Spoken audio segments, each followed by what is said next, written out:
Salut et bienvenue dans ce nouveau cas critique qui va être consacré à His Dark Material.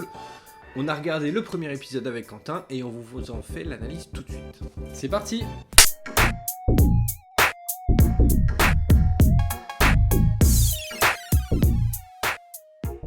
Alors le premier épisode de His Dark Materials est réalisé par Tom Hooper qui avait réalisé Le Discours d'un roi ou encore Les Misérables. Et on retrouve au casting, donc c'est Daphne Keane qui avait joué X-23 dans Logan, qui nous avait tous émus. Et on retrouve également James McAvoy, le célèbre Magneto. Et enfin, Ruth Wilson. C'est l'adaptation du roman du même nom de Philip Pullman. C'est l'histoire de Lyra, une jeune orpheline qui a été élevée dans une école à Oxford. Elle est embarquée dans une aventure à la recherche de son meilleur ami disparu. Durant son périple, elle va faire d'étonnantes rencontres et elle va braver de multiples dangers. Alors, Quentin, dis-moi, quel est ton premier avis sur cet épisode ?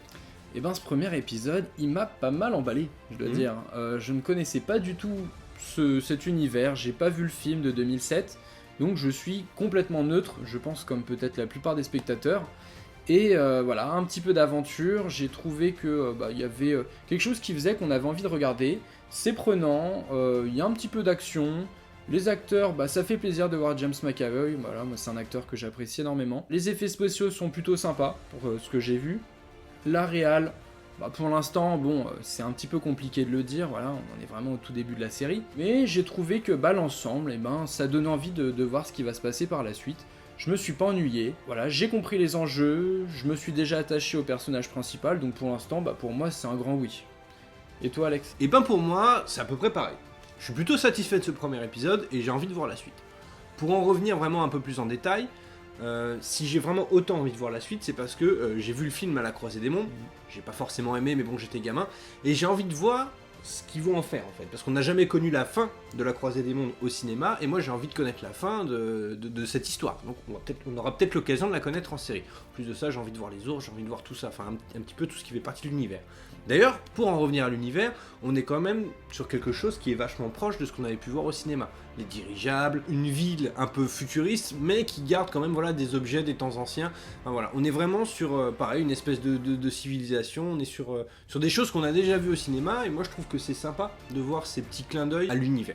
Moi, pour ma part, c'est une série que j'attendais pas forcément. En réalité, c'est Quentin qui un jour m'a envoyé la bande-annonce par message. Je savais même pas qu'il y avait en projet une série sur la croisée des mondes. Sur la croisée des mondes, je savais pas du tout.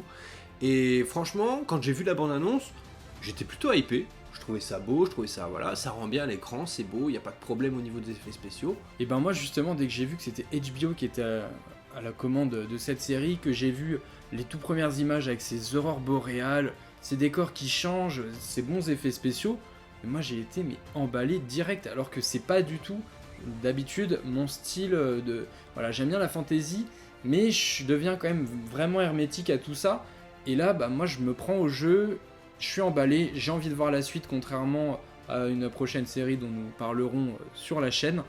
Voilà, c'est une série qui m'emballe, je ne sais pas combien il y aura d'épisodes, sûrement 8 ou 10. Voilà, je compte me lancer.